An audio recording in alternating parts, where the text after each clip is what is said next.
the next phase, we did our quiet time, we did our moment of meditation, and you see that it is always different because your mind might not be like always exactly in the same place.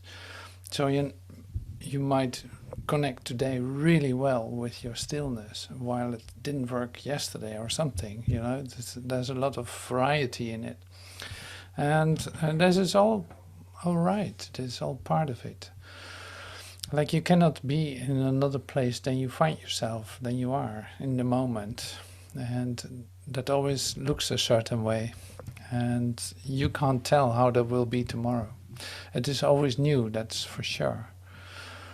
So today, like I said, I want to look at the idea of burden. My burden is light in the incorruptible body, and there's a reason for that I choose to do that. So in recognizing, say, the incorruptible body, the one body that does not change and that does not end, and that is always present, is your natural inheritance, with a capital N, natural. Like, it is so a part of you, and you might say, like, well, I'm not sure if I experienced that. Well, then at least your yearning for it is present with you. Like, you want to connect with that. That's why it is a very, say, appealing or attractive expression or idea. But we're not going to stay there. So it's like we are going to use the burden idea. So my burden is light. What does that mean? Because it has a message that is really useful in the practice of coming to your eternal body, so to speak, to recognize your salvation and the light that you are. That's where this is really helpful for. So the first references are from A Course in Miracles that I say collected. One of them is because you want to know the truth behind these expressions. Like, you might have read my yoke is easy and my burden is light in Matthew 11. You might have read it once or who knows how many times in the Bible, in the New Testament, and it is a kind of a fascinating expression. But what does it actually mean? It feels good that it's light, it's not heavy. Like, if it would be like my burden is heavy, then it would not be that attractive. But does that change the experience of your own idea about yourself, or about your burden that you carry with you? I don't know. So that's say part 3 of today in this meeting. So part 2, where we're entering into now, is this really like looking at the pure message behind these words. And who to ask but Jesus, so to speak. So Jesus is expressing it in A Course in Miracles. Let me see if I can find it just like that. I got a couple of these ready to go, as you can see. Yeah, here. This was the one I was looking for. So this is Matthew 11. My yoke is easy and my burden is light. So Jesus is expressing himself. And in A Course in Miracles, he writes this, like, remember that yoke, like, means joined together, like the yoke on your back in the earlier days, where people are actually carrying water or whatever they carried with like a beam on their back, on both sides, a load, like a burden. So it's joined together. The yoke is then the joining together of these two. And then burden, you would say, like, that's the load that you carry with you, or this. But Jesus expresses it as this. Like burden means message. So it joined together, and then burden means message. My joke is easy and my message is light. My joke, my join together is easy and my burden is light. My message is light. So you could say, and I'll come back to you, it's like you could say, my message is light. I'm demonstrating light in that my my joke is easy. My connection, there's the only place really where I can connect with you is in light. Like I can try to physically connect with you by shaking hands, but it doesn't mean that we are actually communicating. Something is happening, sure. But here it's like coming into your recognition of your connectedness, like in my connectedness with you, in my recognition of you, I see that my message is light. I'm starting to communicate light because light communicates in our minds. Like if I extend my light to you in my recognition of our togetherness, it becomes obvious that communicates.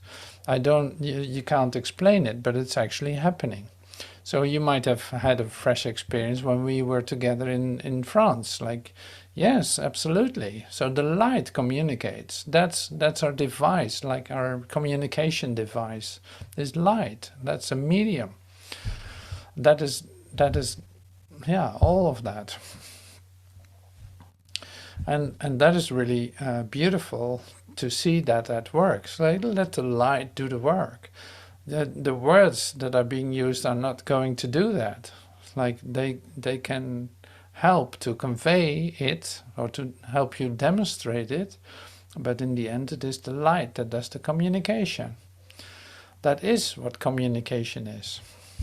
So that sounds a bit difficult maybe if you hear it like this, but it will become clear in the steps, yeah, and the ideas that are going to be shared.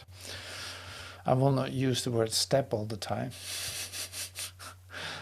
we keep making steps like along the way. That's wonderful, absolutely. So this is a journey, so that's why we take steps. But yeah. So light communicates. So that there are a couple of things that are that is really interesting to me, because you want to come in touch with this message, with the light message that joins together. You want to learn how to do that, or how to have that back into your consciousness. Like, how does that actually work? Now there are say a couple of things that are interesting in that. So I'll put up my my little cards here. That's one we come to. So you offered me your saviorship and I accepted. Now this is a huge expression, and I'm going to take a look at it with you. You offered me your saviorship and I accepted. And you say, what does that have to do with this? What does that have to do with the idea of light and burden and message and joining? Everything. You know, this has to do everything with that. Like the whole thing is, and this is what we shared in the prayer too, is like the whole thing is, are you allowing your brother, so to speak, to be your savior? Are you allowing me to be your savior? Are you allowing the other guy to be your savior?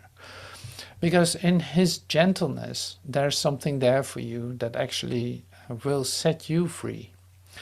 And so this is, of course, like a really huge lesson, if you want. It is a huge lesson because it has everything to do with forgiveness and recognizing what actually is going on here.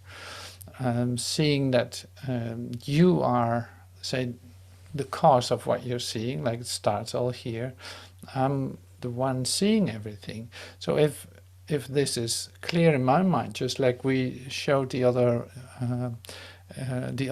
time that we were together, Like if my mirror is clean and the light shines through my mind, I see that reflected in everything, and I can easily recognize you as my savior. I join with you in that and recognize the light in you.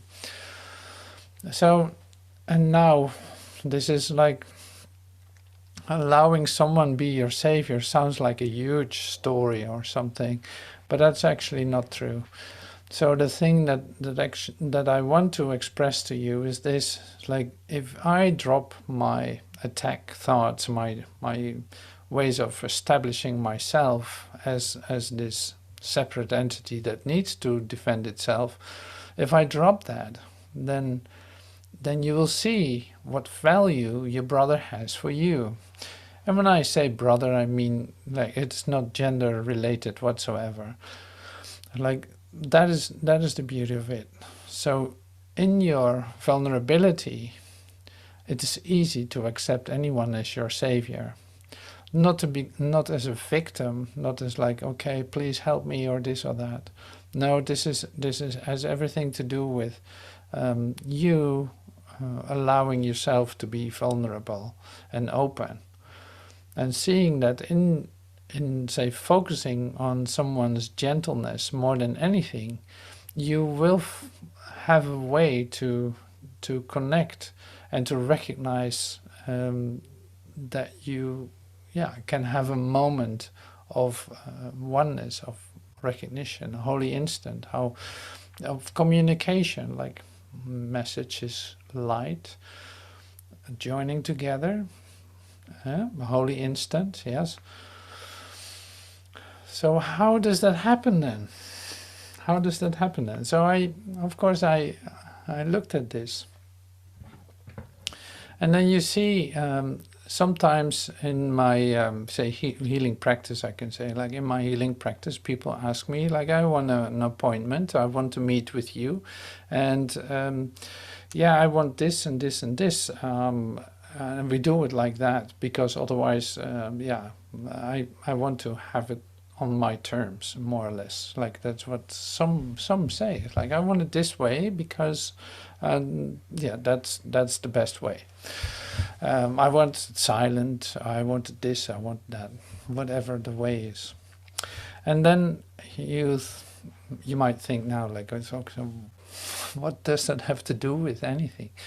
Like, well, say the whole thing about receiving you as my savior is opening myself up to allow that to occur. And that means I have to let go of my terms. I have to let go of the way it should come to me, the way that should look, the time that should take place, and the result that it should give me.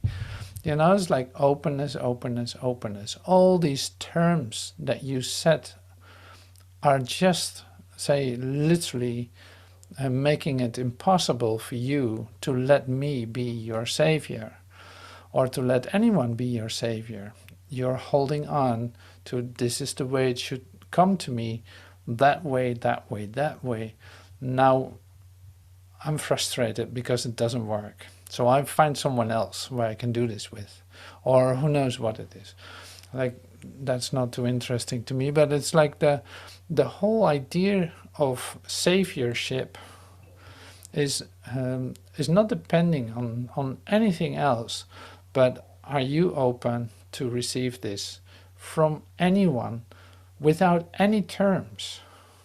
You know, completely free to just simply join. All your conditions out of the way, all your, it's like, it has to be like this, all that is gone. Now I'm open to join with you, like completely, with no exception, with no limitation, allowing you to be my savior. It's like, I'm healed by your happiness, you are healed by my happiness. So we have a common interest in that sense. We have a common interest. But even that you can forget. You don't even have to do it for that reason at all.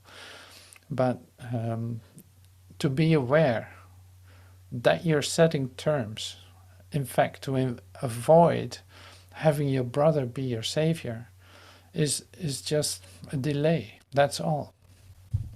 So don't set terms for it. You don't have to do that. Like you would miss the opportunity to join in a holy instant. See, and how many experiences do you need to come to the recognition that you are saved? Like, in fact, only one. You only need it once, open and complete, in order for you to recognize, oh yes, indeed, that is how that works. And I'm so happy that that occurred. I see the valuelessness of my terms. Like, no way can I determine how this should come to me. So that is really great. So that's a great gift, I can tell you that. And so other parts in this, because I've this lot of ideas I would love to share with you. So if I go too fast, just let me know. Write me a text or something. Yeah, drop a line in the chat. I might read it if I have time for it. Okay, so this is great. And then so I have some more sheets I would love to share. I did my homework here. You offered me your saviorship and I accepted. So that is an incredible gift. And it does not matter who that you is. You offered me your saviorship. Like, it doesn't matter who that is. Yeah. Okay, so, oh wait, here's the terms. Yeah, here. I knew that Christ was in me somewhere, but I couldn't find him because he was only available to me under terms of God, not my own terms. As long as I kept setting the terms, I couldn't see the Christ. Well, that's literally how it is. So that's why it's good to recognize this. As long as I kept setting the terms, I couldn't see the Christ.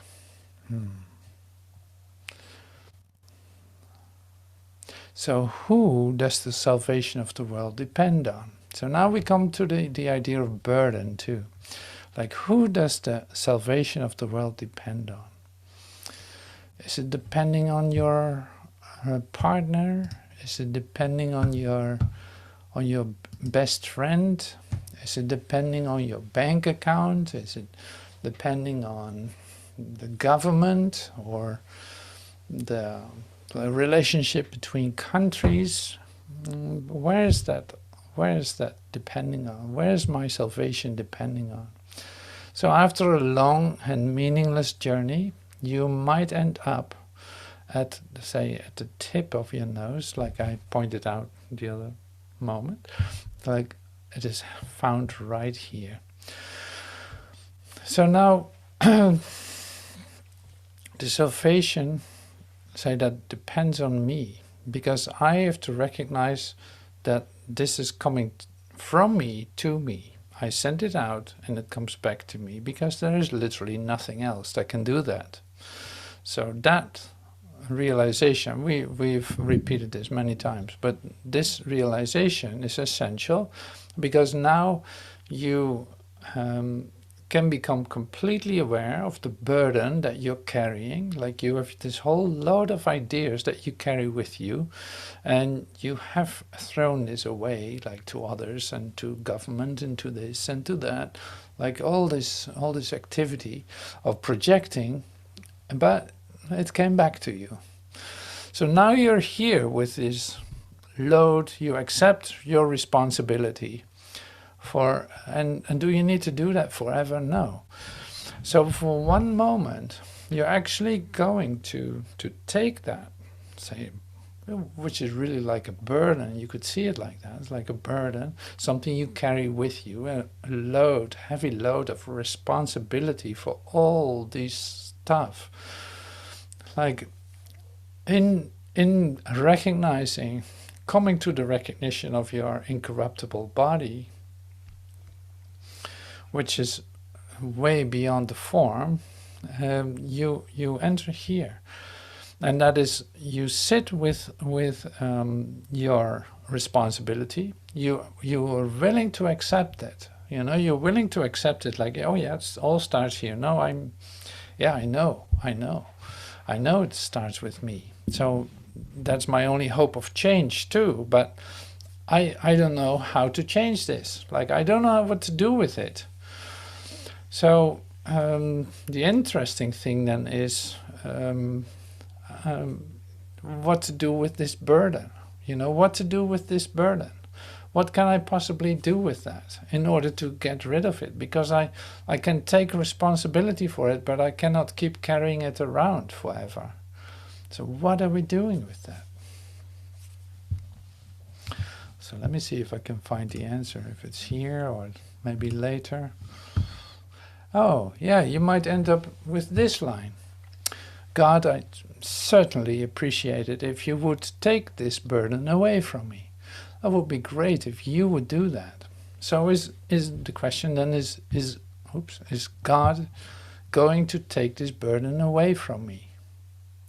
You know, it's like, oh yeah, that's where God is for, right? So he takes away the burden. So I'm free. See, and here's the interesting, say, transformational pivot point where we're entering into. So you're here with your truckload of burden. You don't know what to do with it. You hope that God is going to take it from you. And you read the Bible, you read the New Testament, you went through the whole of, say, Matthew or whatever ever was before the crucifixion, like we were busy doing so, say, before Easter. We were looking at that, like crucifixion. But here we are, sitting in the garden with Jesus. He's praying to his God and asking, to take his cup away, so to speak, to take his burden. And his fellow disciples fall asleep. It's a bit messy at that point. And so did God take his burden away? Did God do that? Is there a God that takes away the burden? Now this is really interesting, isn't it? Like, you can pray to God, it's like, can you please take this away from me because I don't know what to do with it? Like, will God recognize your burden and take it away? Like, is God anyway seeing it? Does he know about your human tragedies? Does he know about this place, or that you call my world? Does he know about it? See, and here's a great discovery to be made, because you know the steps in the here we go again. You know the steps to the awakening. You know how to go through that as an conceptual idea about awakening. You know, you've read it all. I've seen it all. I've watched sufficient videos about it, so I should be able to do this now. But then it doesn't seem to change. Then it doesn't seem to work. Whatever I try, it doesn't seem to be taken away from me. I still carry it around. So now what? What is this? Like, maybe I don't set the right terms for it, or maybe I don't do this or don't do that. You might end up with some self-doubt.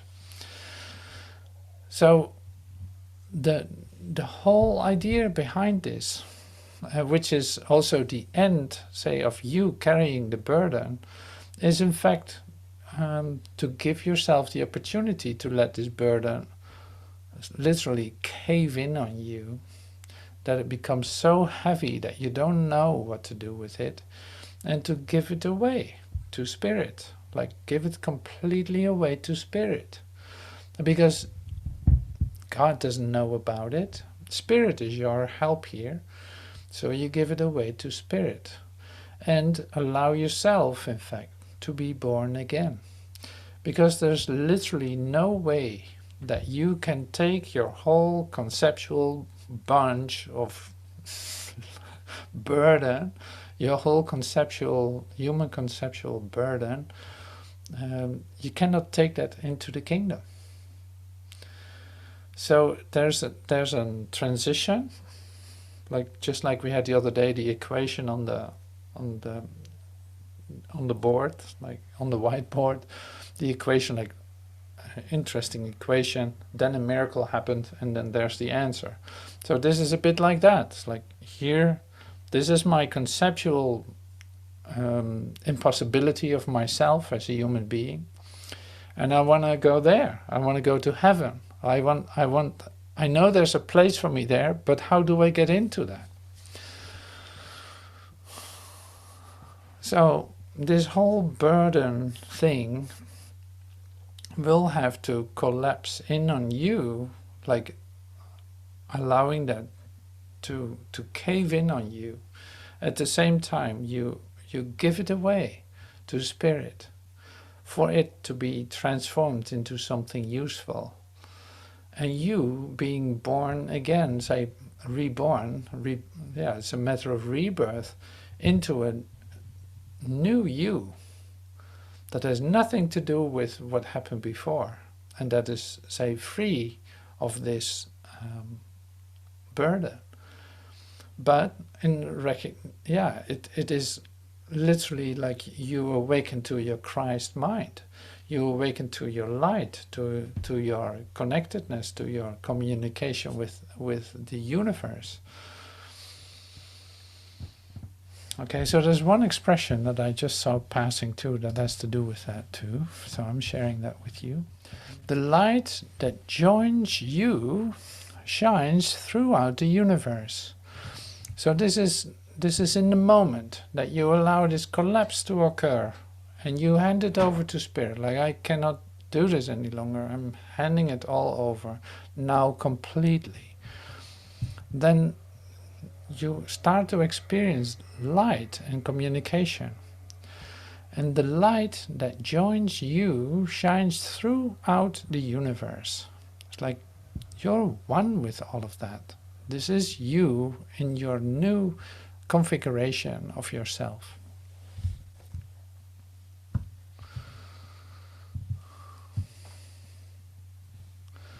So let me see if I forget. This is also beautiful. Joy is unlimited because each shining thought of love extends its being and creates more of itself. See, this is you as an awakened you as your Christ. Joy is unlimited because each shining thought of love extends its being and creates more of itself. So I'm sharing this, and say we will have a break in a moment.